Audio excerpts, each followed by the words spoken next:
Hi, I'm Richard Norton. I just want to give you a little bit of my background in martial arts, where I started, when I started. I was born in Melbourne, Australia, and my martial arts journey started when I was age 11, and that was in Judo.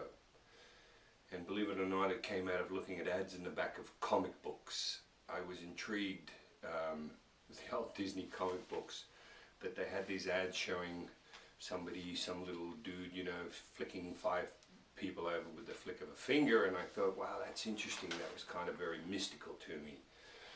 And I had an incredible attraction, an incredible interest in finding out more about what this art of Judo was. And keep in mind, in Australia, and this is in 1961, Judo was about the only art that we were exposed to in Australia.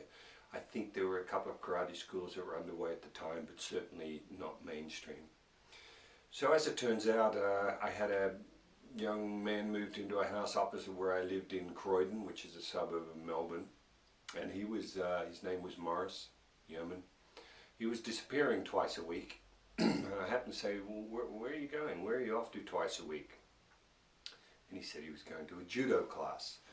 I said, oh man, I want to go with you, you know. So I went along to this judo class and joined up immediately. My experience with judo was a little different to what I had anticipated. I was very skinny, very small as an 11-year-old, and I was pretty much cannon fodder for the older brown belts, you know, teenage brown belts in the class.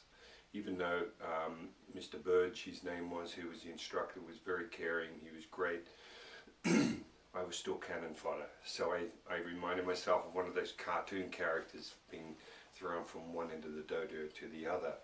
So it kind of became very obvious to me at the time that judo did involve, I imagine after a certain amount of practice would be different, but initially it did involve a bit of size, a bit of strength would take you a long way.